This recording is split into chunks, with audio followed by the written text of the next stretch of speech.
The mathematics of kindness. Do nice people finish last? We have all had that moment of doubt. You follow the rules, keep your promises, and act with integrity, only to watch someone else cut corners, lie, and seemingly get ahead. You get scammed out of a few dollars or lose credit for your hard work, while the bad guys are posting photos of their luxury vacations and celebrating their hustle. It forces a difficult question upon us, especially when we are young and stepping into the real world. Does being a good person actually put you at a disadvantage? Every day requires hundreds of micro decisions. Do you help a colleague? Do you trust a stranger? While these feel like moral dilemmas, they are fundamentally questions of risk and reward. This is where game theory enters the picture. Game theory removes the emotion and morality. It simply analyzes choices, penalties, and long term consequences to determine the optimal strategy for survival and success. This article explores the mathematics behind human interaction to answer a simple question. In a ruthless world, what is the best strategy to win? The Prisoner's Dilemma, a framework for trust. Game theory, established by mathematicians John von Neumann and Oscar Morgenstern, studies competitive situations between rational decision makers. It doesn't ask what is the right thing to do, but rather what is the smartest move if I don't know what my opponent will do? The most famous model for this is the prisoner's dilemma. Imagine two people are separated and cannot communicate. They have two choices: cooperate, stay silent, or defect, betray the other. If both cooperate, they both get a moderate reward, e.g., a light sentence. If both defect, they both suffer a bad result. If one defects and the other cooperates, the betrayer gets the maximum reward, freedom, while the cooperator suffers the maximum penalty. In the short term, betrayal is mathematically tempting. If you know the other person will be nice, defecting yields the highest payout. If you know they will be mean, defecting protects you. However, life rarely happens just once. In the real world, this dilemma plays out constantly. In business, you can compete fairly or sabotage a rival. In relationships, you can be faithful or opportunistically unfaithful. If you view life as a single transaction, defecting, being a bad person, often looks like the winning move. But what happens when we play the game over and over again? The 1980 tournament, a battle of strategies. In 1980, political scientist Robert Axelrod decided to test this question via computer tournament. He invited experts in game theory, economics, and psychology to submit programs representing different life strategies. He received 14 distinct strategies and added a 15th one called random, which simply flipped a coin. The rules. Every strategy played against every other strategy and against itself. Each match lasted 200 rounds. Sure. Mutual cooperation, 3 points. Mutual defection, 1 point each. One cooperates, while one defects. The traitor gets 5 points. The victim gets 0 points. The entries ranged from complex algorithms designed to trick opponents to simple retaliatory codes. One strategy, Grim Trigger, would cooperate until it was betrayed once, after which it would never cooperate again. The ultimate grudge holder. The winner was not a complex deceptive algorithm. It was the simplest code submitted, written by Professor Anatole Rappaport. It was called Tit for Tat. Tit for Tat contained only 4 lines of code and operated on a simple principle. Round 1, always cooperate. Subsequent rounds, do exactly what the opponent did in the previous round. If you are nice, it is nice. If you hit it, it hits back immediately. It never attacks first, but it never lets an attack slide. Why did simplicity win? Niceness. They never defected first. The top 8 strategies were all nice, engaging in cooperation to maximize the 3-point mutual rewards. Forgiveness, tit for tat didn't hold a grudge. Once a cheating opponent went back to cooperating, tit for tat immediately resumed cooperation. This prevented the death spiral of endless mutual retaliation, 1 point each, that destroyed other strategies. The 1981 tournament, Survival of the Fittest. Axelrod realized the first tournament had a flaw. Everyone knew it lasted exactly 200 rounds.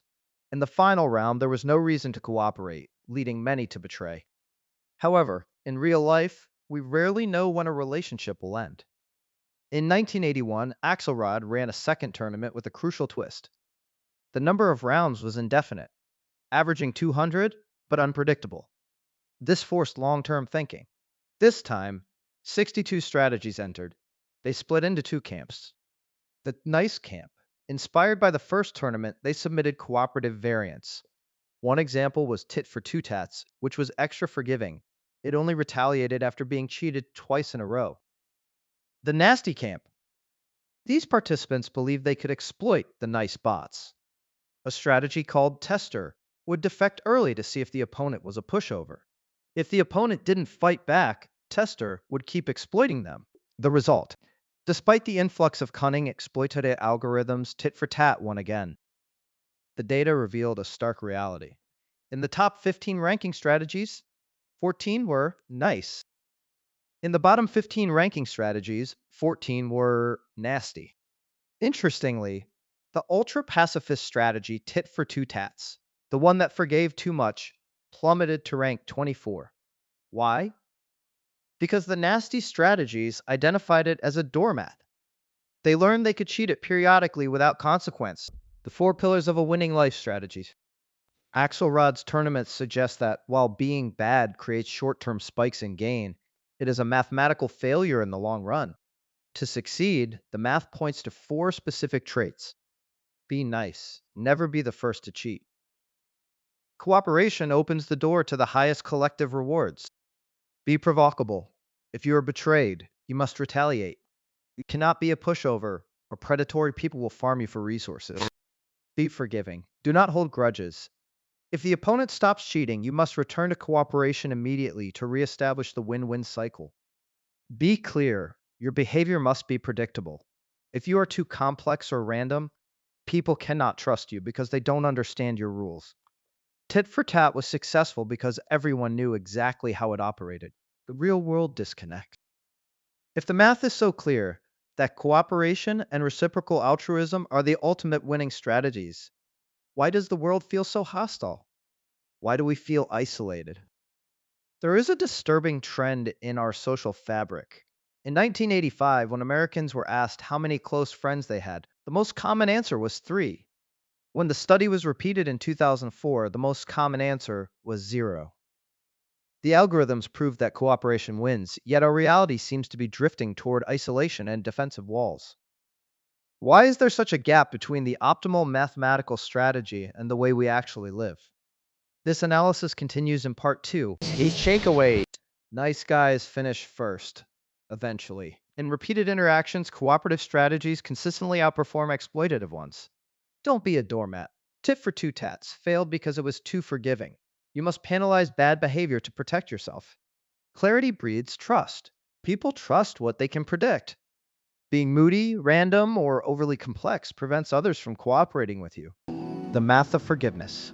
Holding a grudge is mathematically expensive. It traps you in a cycle of low-value interactions. Forgive quickly to get back to high-value cooperation. The hidden cost of malice, why the bad guys don't actually win. In the computer simulations discussed in Part 1, the rules of game theory were absolute. Cooperate or defect, 1 point or 5 points, black or white. However, we do not live inside a binary computer program. We live in a messy, ambiguous world where intentions are frequently misread. You might offer help to a colleague, but due to cultural differences or personal insecurity, they might view your kindness as manipulation or condescension. I once gave food to a female acquaintance simply to be nice, only to have her friend accuse me of psychological grooming. This ambiguity creates noise. When noise increases, trust becomes expensive. This leads many people to adopt a zero-sum mindset, the belief that for me to win, you must lose. This worldview creates a toxic environment of preemptive betrayal. Everyone plays defense, and cooperation becomes a liability. But to build a successful life, we must seek non-zero-sum games, situations where both sides can win, or at least where we don't destroy each other. The invisible tattoo. In ancient China, society had a very direct way of dealing with rule breakers. One of the 5 punishments involved tattooing the face with black ink, represented by the character Heg. It was a permanent mark of shame that warned everyone, this person cannot be trusted.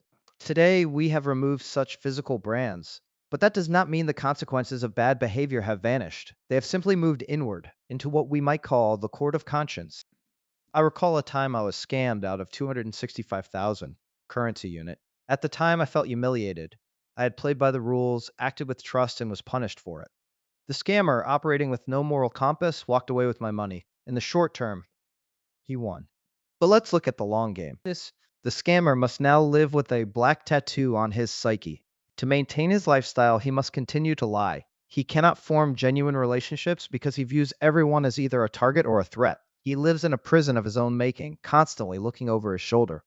In Alexandre Dunas' The Count of Monte Cristo, the three antagonists who framed the hero spend decades looking successful on the outside, but live in constant, gnawing fear of retribution. This is the reality of the bad actor. You might fool the law, but you cannot fool your own subconscious. I paid 65,000 for a lesson in caution. It was cheap tuition fee. The scammer paid with his peace of mind. Why does evil seem to triumph? When we see dishonest people getting promotions or criminals evading jail, we feel a deep sense of injustice. We ask, why do the bad guys have the advantage? The answer is time horizon. In the short term, ruthlessness is a superpower. If you don't care about hurting others, you can move faster and grab more resources. But life is a repeated game. Short term, the cheater gains money and speed. Long term, the cheater suffers isolation and paranoia. A selfish strategy is toxic not just because it is immoral, but because it relies on a misunderstanding of how human networks function. You cannot delete the data of your past actions. Conversely, some people claim to be virtuous by saying, I choose my friends very carefully. Well, this sounds wise. It is often a defense mechanism for a fragile ego. These people aren't actually forgiving or cooperative. They are simply terrified of being hurt again. True wisdom isn't about walling yourself off. It is about knowing how to navigate the gray zones, knowing when to open up and when to set boundaries. Case of the Night Stalker. To understand the difference between superficial justice and true consequence, we can look at the case of Richard Ramirez, the infamous Night Stalker. Ramirez was a terrifying serial killer who terrorized America. He was sentenced to death, yet he died of complications from lymphoma in a hospital bed in 2013, decades later. He was even allowed to get married while in prison. To the public, this felt like a failure of justice. He didn't suffer the execution he deserved. However, if we look closer, a different picture emerges. When Ramirez was first caught, he was a nihilistic Satanist who claimed to have nothing to lose. He mocked the court, displayed satanic symbols, and seemed ready to die a martyr for his dark cause. But death didn't come quickly. Instead, time broke him. By getting married in prison, Ramirez violated the very isolationist principles he claimed to worship. He formed an attachment. Suddenly, he had something to lose. He began filing appeals to extend his life.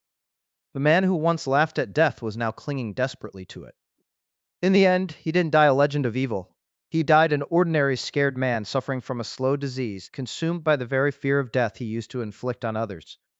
He spent his final years stripping away his own mythology. Perhaps that was a heavier punishment than a quick execution. Conclusion. Life is not fair in the way a referee makes a sports match fair, but it does follow a consistent logic. Malice and betrayal are high-interest loans. They give you immediate cash, but they bankrupt you in the future. To survive in this unfair world, we must internalize 4 rules. View interactions as a long game. Trust matters because we will likely meet again. Seek win-win scenarios. If I have to lose for you to win, the relationship will eventually collapse. Minimize noise. Reduce misunderstandings so that genuine trust can form. Learn from injustice. When you are treated unfairly, accept it as the cost of playing the game. Learn the lesson and move on without bitterness. We cannot control the bad guys, but we can rest easy knowing that their victory is usually an illusion. They are winning the battle, but they have already lost the war. Key takeaways. Real life simulations. Unlike computer models, human interactions are filled with noise and misunderstandings. We must navigate these carefully to build trust. The conscience is a prison. Scammers and bad people gain short-term material rewards, but pay a heavy long-term price in paranoia, isolation, and an inability to form genuine bonds. Reframing justice. Sometimes the punishment isn't visible. Richard Ramirez, the Night Stalker, avoided execution but died a scared, ordinary death, stripped of the edgy persona he desperately wanted to maintain. Avoid the zero-sum trap. Thinking that someone must lose for me to win leads to a toxic defensive existence. The 265,000 lesson, getting cheated is often just a cheap tuition fee for learning how the world works. Don't let it turn you into a cynic.